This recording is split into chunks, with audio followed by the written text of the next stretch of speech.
Terima kasih Anda masih bersama kami pemirsa di Sindo Pagi. Presiden Joko Widodo telah menyelesaikan sejumlah agenda dalam kunjungan kerjanya ke Beijing, China. Presiden Jokowi dan Presiden China Xi Jinping menaikkan 10 MOU berisi pendalaman kerjasama bidang kesehatan, penguatan investasi, serta kerjasama ekonomi. Presiden Joko Widodo telah menyelesaikan sejumlah agenda dalam kunjungan kerjanya ke Beijing, China.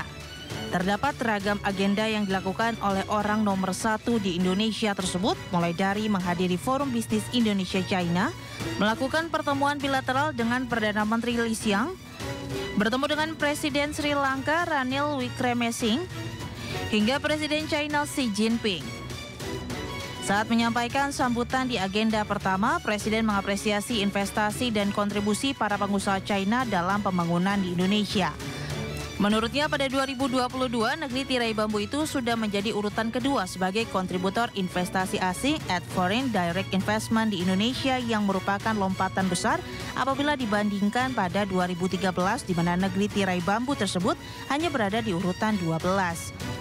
Sehingga Presiden meyakini bahwa investasi China di Indonesia akan terus meningkat dan menjadi kontributor FDI teratas dalam 1-2 tahun ke depan. Apalagi keyakinan Jokowi itu didorong lantaran saat ini Indonesia tengah fokus untuk melakukan hilirisasi industri terhadap berbagai komoditas seperti nikel, tembaga, timah, dan mineral lainnya. Indonesia juga tengah fokus membangun ekosistem kendaraan listrik terintegrasi untuk menjadi bagian penting dari rantai pasok dunia. Mengapresiasi perkembangan positif kemitraan strategis komprehensif dalam 10 tahun terakhir di mana RRT menjadi mitra dagang terbesar Indonesia dan RRT juga menjadi investor terbesar kedua Indonesia. Kerjasama yang kuat ini akan berkontribusi bagi penguatan kerjasama regional dan internasional di mana perdamaian dan stabilitas menjadi kunci utama. Lebih jauh, Presiden ke-7 RI itu menjelaskan bahwa potensi energi baru terbarukan di Indonesia sangat besar hingga mencapai 3.600 gigawatt.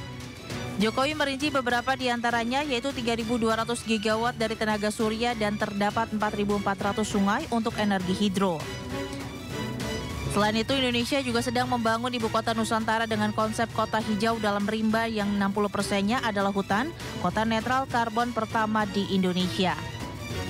Jokowi menyebut bahwa pembangunan infrastruktur dasar dan pusat pemerintahan diperkirakan tahun depan akan bisa diselesaikan dan sampai awal November ini sudah ada 21 investor dari dalam dan luar negeri yang sudah dan akan segera melakukan groundbreaking dengan total nilai 2 miliar US dollar. Oleh sebab itu, Jokowi pun kembali meyakinkan para investor bahwa investasi di Indonesia itu adalah pilihan yang tepat karena mudah dan aman. Presiden pun mengajak para investor untuk menanamkan investasinya di Indonesia karena sejumlah indikator ekonomi menunjukkan capaian positif.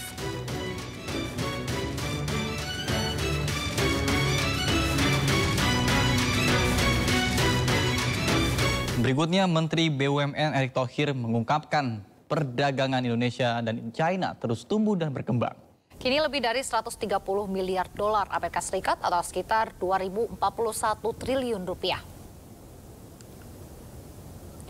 Menteri BUMN Erick Thohir yang turut mendampingi Presiden Jokowi dalam pertemuan bilateral menghadiri The Third Belt and Road Forum for International Cooperation ke Beijing, China, menegaskan bahwa hubungan kerjasama Indonesia-China terus tumbuh dan berkembang. Dari sisi perdagangan kedua negara juga terus mengalami peningkatan yang signifikan setiap tahunnya. Nilai perdagangan Indonesia dan China saat ini telah mencapai 2041 triliun rupiah. Hubungan dagang ini juga menjadi salah satu sumber pertumbuhan ekonomi bagi kedua negara. Untuk itu, penting bagi Indonesia dan China mempererat hubungan bilateral secara erat.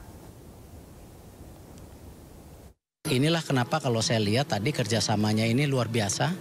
Tadi disebutkan angkanya 13,7 miliar US dollar, yang dimana itu yang sudah agreement. Tapi potensinya itu masih ada lagi 29 billion US dollar. Artinya apa?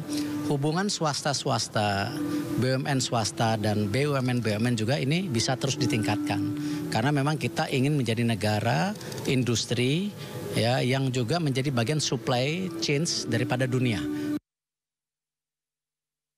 Sementara itu, pengamat ekonomi menilai hubungan perdagangan antara Indonesia dan Cina yang telah mencapai 2.000 triliun rupiah sangat penting bagi pertumbuhan ekonomi kedua belah negara. Selain penting bagi perekonomian Indonesia, perdagangan dengan Cina juga dinilai sangat mempengaruhi pertumbuhan ekonomi kawasan Asia Tenggara. Untuk itu, pertemuan bilateral sektor ekonomi, investasi, dan perdagangan antara Presiden Jokowi dengan Presiden China Xi Jinping akan membawa keuntungan bagi kedua negara. Kurun waktu 5 tahun terakhir menghadirkan peluang yang paling besar dibanding dengan counterpart yang lain ya, dan itu multi channel dan multi purpose. Jadi kita bisa melihat perjanjian untuk kerjasama dengan China itu ada di sektor transportasi sampai ke dalam konteks ini hilirisasi ya. Apa yang kita lihat dengan nikel misalnya itu adalah salah satu pengejawantahan serius betapa investasi China ini sebenarnya cukup signifikan.